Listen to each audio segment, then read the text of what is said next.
Então, esta aqui é a nossa atividade de língua portuguesa, certo? Vocês vão ler o assunto, depois vão vir aqui responder. Classificação das palavras quanto ao número de sílabas. As palavras podem ser classificadas como monossílaba, dissílaba, trissílaba e polissílaba, certo? Então, vamos entender cada uma dessas classificações. Monossílaba, quando a palavra tem apenas uma sílaba, ou seja, ela não pode ser separada, tá certo? Porque ela só tem uma sílaba, não tem como separar. Então, temos uns exemplos aí, como céu, pai, mãe, pé, mar, luz, sol, voz, lei e flor. Então, a gente emite o som de uma só vez. Então, ela só tem uma sílaba. No caso da dissílaba é diferente. A gente emite o som duas vezes, quando a palavra tem duas sílabas. Então, os exemplos. Cama, cama. Casa, duas sílabas, casa. Torta, palavra torta, duas sílabas. No caso da palavra feliz, feliz. No caso da palavra papel, papel, a gente emite o som duas vezes das sílabas, certo? No caso das trissílabas, quando a palavra tem três sílabas, trissílabas, dá até para associar. Então, temos os exemplos aí de boneca, boneca, palito, palito, camisa, camisa, escola, escola, árvore, árvore, amigo, amigo. No caso das polissílabas, é quando a palavra é formada por 4 ou mais sílabas.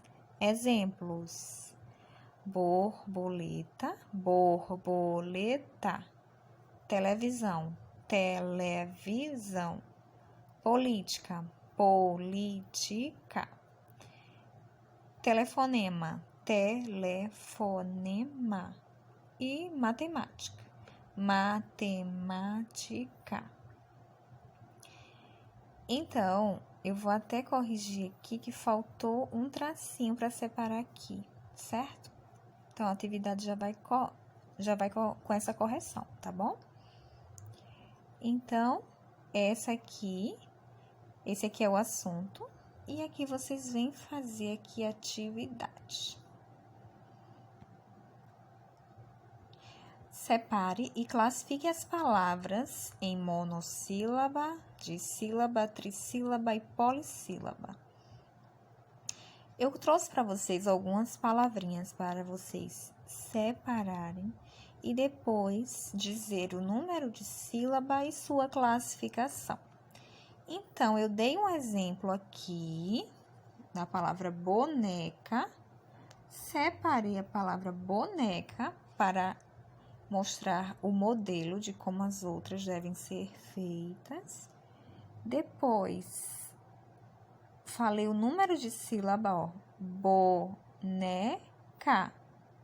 3 sílabas. Então, coloca aqui o número de sílabas, certo? E classifica. Se tem 3 sílabas, é o quê? Trissílaba. Então, já coloca aqui.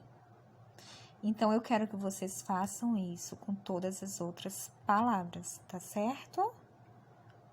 Com a palavra pato, sol, primavera, mola, cabide, anel, prato, escova, trevo, macaco. Pronto, são essas palavrinhas que eu quero que vocês reparem. Coloquem o número de sílabas e a classificação, se é monossílaba, dissílaba, trissílaba ou polissílaba. Essa aqui é a nossa atividade de matemática, situação problema. Eu trago para vocês 5 probleminhas de matemática. Então, vamos ler o primeiro. Jorge tem 243 figurinhas e seu primo Carlos tem 125. Quantas figurinhas eles têm ao todo? Então, nós entendemos aqui desse primeiro problema que ele está querendo saber quantas figurinhas Jorge e Carlos têm juntos. Então, é um problema de adição. Esse sinalzinho aqui, que é o de somar, que é o de juntar, certo? Então, vocês vão preencher aqui nesse espaço, onde nós temos unidade, dezena e centena. A gente vai preencher com os valores que foi passado aqui na questão. Então, Jorge tem 243 figurinhas. Então, a gente coloca primeiro 243. Cada um já está indo para a sua casinha. O 3 vem aqui, o 4 aqui e o 2 aqui. O 3 na casa das unidades, o 4 na casa das dezenas e o 2 na casa das centenas. Depois, a gente vai buscar lá os outros valores. Deixa eu buscar aqui os outros valores. O 125, tá? 243. 243. E o 125, ó, 125. Então, vem o 5. Eita, como ficou feio meu 5. Vem o 5 na casa das unidades. O 2 na casa das dezenas. E o 1 na casa das centenas. Sinal de adição. E agora,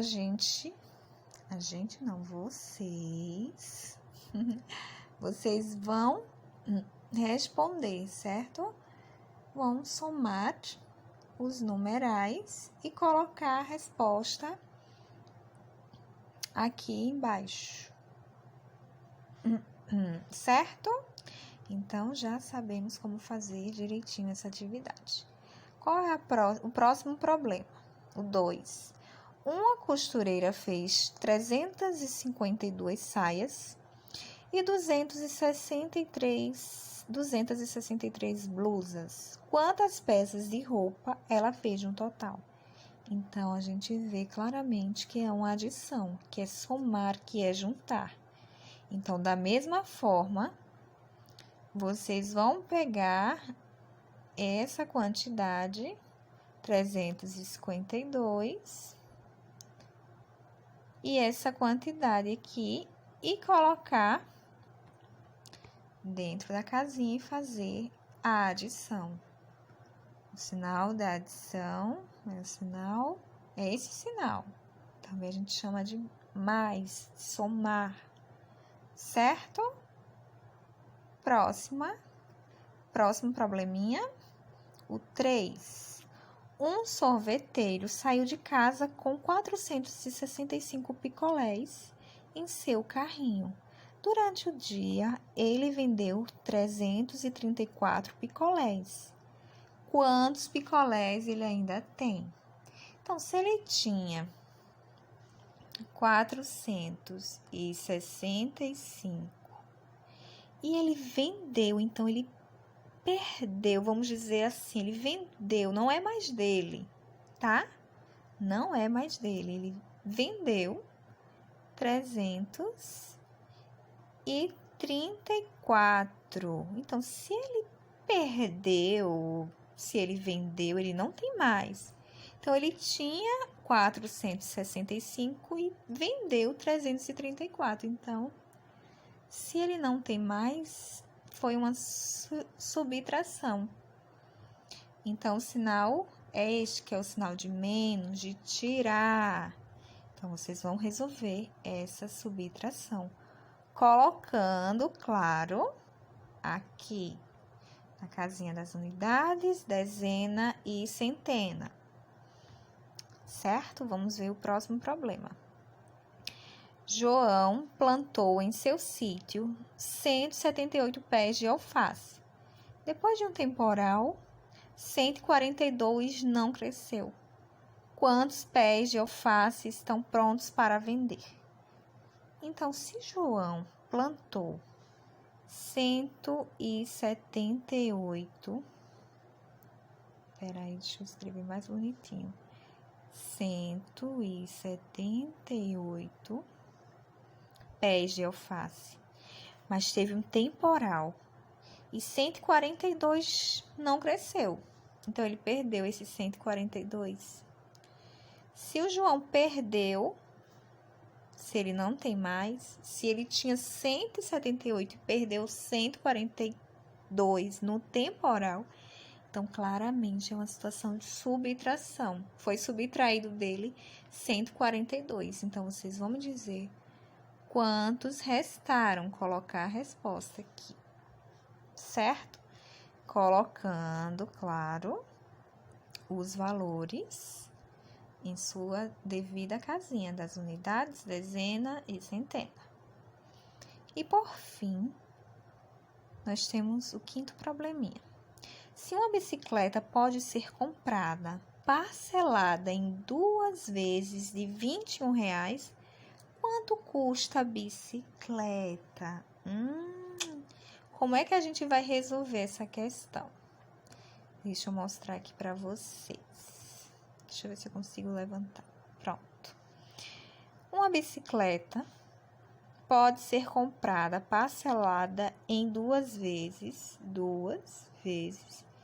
de R$21, certo? Então, o que foi que aconteceu? Ela tinha um valor que foi dividido, certo? Qual era o valor total? Quanto custa ou quanto custou a bicicleta? Então, se foi 2 vezes 21, então eu coloco R$21, ou pode ser só 21. 21 mais 21. Qual é o resultado dessa continha? Vocês vão colocar 21 e 21 e somar, tá bom? Através da adição, vocês vão descobrir o valor da bicicleta e colocar a resposta aqui. Olha aqui os espaços. Estão vendo? 21 foi 2 vezes de 21, então é 21 com mais 21. Então, vocês vão somar e colocar abaixo a resposta, certo? Então, essa aqui é a nossa atividade de matemática, tá bom? Um beijo! Na nossa atividade de educação física, eu trouxe para vocês as brincadeiras indígenas. Vamos conhecer um pouquinho dessas brincadeiras. As brincadeiras e os jogos indígenas foram criados nas tribos para diversão, sobretudo das crianças. Muitos desses jogos e brincadeiras fazem parte da nossa infância também. Vamos conhecer algumas? Peteca é um brinquedo muito popular feito com areia, palha e penas. Os índios fazem assim. Na nossa cultura, a gente já conhece a peteca feita com outros materiais, certo? O objetivo é tocar na peteca e não deixar ela cair no chão, como se fosse uma bola, tá? Se isso acontecer, a pessoa que deixou cair fica fora do jogo. Assim ganha quem conseguir tocar e não deixar cair no chão durante a partida. Outra brincadeira é o cabo de guerra. Vocês já brincaram de cabo de guerra? É muito legal. Aqui nós temos duas índiazinhas brincando, mas essa brincadeira pode ser feita com equipes de crianças. Uma equipe ficando de um lado e a outra do outro, certo? Várias crianças. Nessa brincadeira utiliza-se uma corda grande e se faz um risco no chão. Pode ser com giz ou com outro material. Os participantes são divididos em 2 grupos. Cada grupo segura a corda de um lado, puxando-a com força. A ideia é fazer com que os adversários ultrapassem a linha do chão. O grupo vencedor é aquele que conseguiu puxar com maior força e trazer o grupo de adversários para perto. Então, a nossa atividade é a seguinte. Primeiro, você já brincou alguma dessas brincadeiras? Peteca ou cabo de guerra? Qual? Segundo, qual a brincadeira que utiliza-se uma corda? Prestaram atenção? Então, coloca aí a resposta. E terceiro, qual a brincadeira que você mais gostou? Então, essa aqui é a nossa atividade de educação física, tá bom?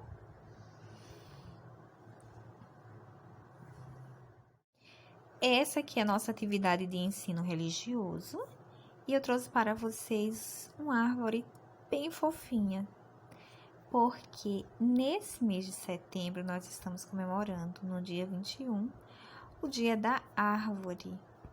Essa é sua árvore, ela precisa ser regada de bons sentimentos, valores e atitudes para que você seja capaz de praticar a empatia. Como você tem cuidado de sua árvore? Que valores tem cultivado? Escreva nos corações. Então, as árvores, elas são tão importantes para o nosso planeta, para nós, seres vivos. Nós vamos ver isso na atividade de ciências. Então, eu quero que vocês deem muito amor às árvores e escreva aqui palavras de afeto para elas, tá certo? Então, vamos escrever nos corações palavrinhas aqui de afeto, de carinho, de cuidado, de proteção com as nossas árvores. Essa é a nossa atividade de ensino religioso, tá bom? Na nossa atividade de história, nós vamos conhecer tipos de moradia. Todo ser humano necessita de um lugar para morar e se abrigar da chuva, do sol, do frio e do calor. Um lugar para se proteger. Existem diversos tipos de moradia. E as moradias também vão de acordo com a situação financeira das pessoas, certo? Então, algumas pessoas podem morar em casas. Outras pessoas só podem morar em barracos ou em outros tipos de moradia. Também há moradias culturais, como as dos índios que moram em ocas. Vamos conhecer essas moradias. Primeiro, nós temos a casa de alvenaria, que é uma moradia construída com tijolos e cimento, que é a mais comum de vermos no nosso dia a dia. Essas casinhas de alvenaria, certo? As ocas são construções grandes, sem divisões internas nem janelas, feitas de palha e taquara, que servem de moradia para os índios. Então, a cultura dos índios é viver em ocas. Os apartamentos são casas todas iguais, construídas umas em cima das outras, formando prédios enormes. São bem altos. As casas são separadas por corredores. Aqui são os apartamentos. Aqui são casas de palafitas. casas apoiadas em estacas altas, fincadas no fundo do rio para se proteger dos alagamentos. Então, como essas casas são construídas já dentro do rio, elas ficam mais elevadas com essas estacas, porque quando sobe o nível do rio, pode acontecer de invadir as casas, né? Então, já fazem pensando nisso. E por fim, tem os barracos, que são pequenas casas construídas em favelas, sem permissão, em lugares perigosos, em morros ao redor de grandes cidades feitas de papelão e sucata. Certo? Esses são os tipos de moradia. No caso dos índios, é bom deixar claro que tem índios que já moram, que já habitam em casas de alvenaria, certo? Então, vamos aqui para a atividade. Responda de acordo com o texto. Depois de ler o texto, escutar a explicação que a tia acabou de passar, vocês vão responder. Então, letra A, como se chama a moradia dos índios? Letra B, qual a moradia de tijolo e cimento? Letra C, como se chamam as casas, todas iguais, umas em cima das outras? E o segundo, fale para a tia, escreva aí na atividade, como é sua moradia. Então, essa aqui é a nossa atividade de história. Essa aqui é a nossa atividade de ciências. Nela, vamos falar sobre o Dia da Árvore. O Dia da Árvore é comemorado no Brasil em 21 de setembro. Nesse mês que nós estamos, as árvores produzem oxigênio, que é essencial para a nossa existência, e há de outros seres vivos. Então, só por isso, gente, as árvores já são super importantes para o nosso planeta e para a nossa vida, né? Contribuem para a redução da poluição do ar, diminui a temperatura em grandes cidades, produzem flores e frutos que servem para alimentação. Quem é que não gosta de uma frutinha, hein? E as belas flores também que nós temos dessas árvores que elas nos dão,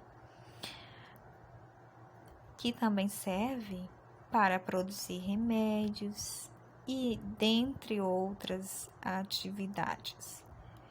Essa data foi criada para conscientizar as pessoas sobre a importância das árvores. Parece que as pessoas não sabem a importância das árvores. As árvores estão sumindo das cidades e há um grande desmatamento nas florestas. Cada vez mais nós vemos menos árvores nas cidades e na floresta há um grande desmatamento e queimadas. E isso é muito grave. Isso tem que parar. Isso pode trazer sérios prejuízos para o nosso planeta e para a vida nele. Agora vamos responder a atividade. Por que temos uma data para comemorar o Dia da Árvore? É a primeira pergunta. E o segundo, por que as árvores são importantes? Então, se você ler direitinho o texto e assistir direitinho o vídeo, você vai conseguir responder. Certinho? Eu trouxe uma atividade para vocês do projeto de leitura, que vocês vão ter que fazer a leitura desse belo poema da Cecília Meirelles, que é intitulado de Leilão de Jardim. Então, eu quero que vocês façam a leitura desse poema, tá bom? Essa é a nossa atividade de projeto de leitura.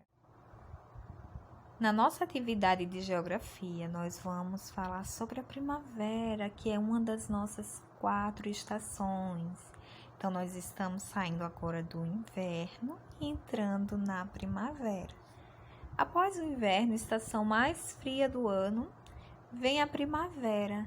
A temperatura volta a aumentar levemente. Então, o tempo que estava mais friozinho agora vai esquentar. E várias espécies de plantas aproveitam a melhora do tempo para florescer. Por isso, a primavera é conhecida como a estação das flores em várias partes do mundo.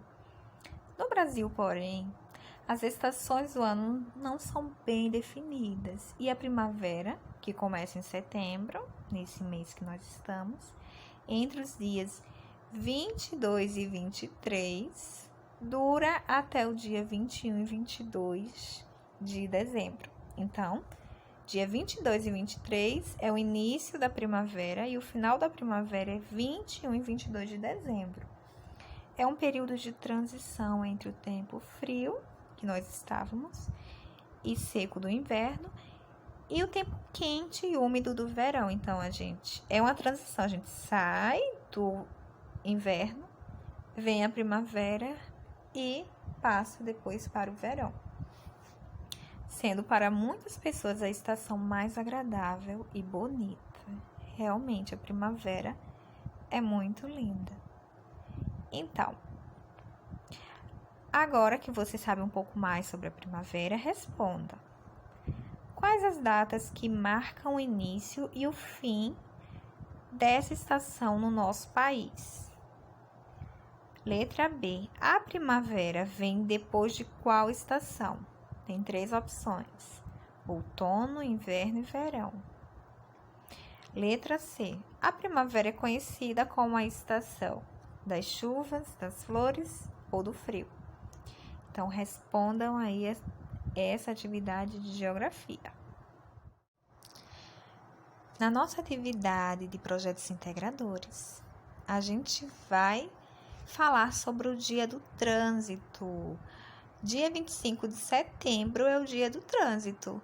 A todo momento do nosso dia a dia, o trânsito está presente, seja para visitar um parente de carro, pegar uma carona com um amiguinho de bicicleta ou até mesmo andar a pé até a escola.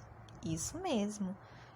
Nós, pedestres, também fazemos parte do trânsito, tá? Estamos rodeados de outras pessoas se locomovendo, usando vários tipos de veículos. Por isso, esse dia é comemorado para nos lembrar da importância de seguir as regras de trânsito e todos poderem se locomover com segurança. Há regras para os carros e para os pedestres também. Deve-se andar sempre pela calçada, nunca na rua, certo? Se precisar atravessar a rua, faça na companhia de um adulto. Isso para as crianças, tá certo? Olhar sempre para os 2 lados, mais de uma vez, para se certificar que não há carros vindo e não atravessar a rua correndo para não cair e se machucar. Então, se a gente seguir todas as orientações direitinho, não se colocar em risco, então será melhor para todo mundo e para o nosso trânsito, né? Com segurança. Agora vocês vão responder a atividade.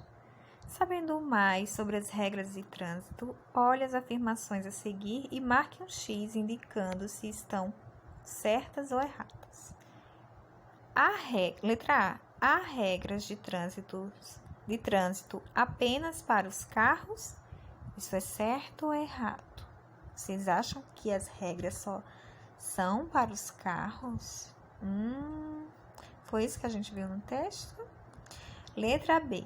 Ao atravessar a rua, olhe para os 2 lados mais de uma vez. Isso é certo ou é errado? E letra C. Não atravesse a rua correndo. Isso é certo ou é errado?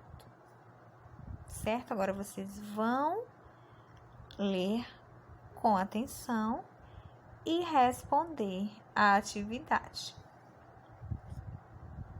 Essa aqui é a nossa atividade de projetos integradores. Essa aqui é a nossa atividade de arte. E para fazê-la, vocês têm que assistir primeiro o vídeo Cores, Pigmento, Primárias, certo? Que eu vou colocar aqui para vocês. Mas se não assistirem, não vão conseguir fazer, tá bom? Então, depois de assistir o vídeo, vocês vão responder para mim. Quais foram os materiais de arte utilizados na experiência? Então, o que foi necessário? Qual foi o material utilizado para fazer essa experiência? Então, escrevam aí. Segundo, quantas e quais são as cores pigmento primárias? Também vou falar lá no vídeo. E terceira, quais as cores formadas a partir da mistura das cores? Letra A, amarelo mais vermelho. Letra B, azul mais amarelo. E letra C, vermelho mais azul. Essa aqui é a nossa atividade de arte, tá bom?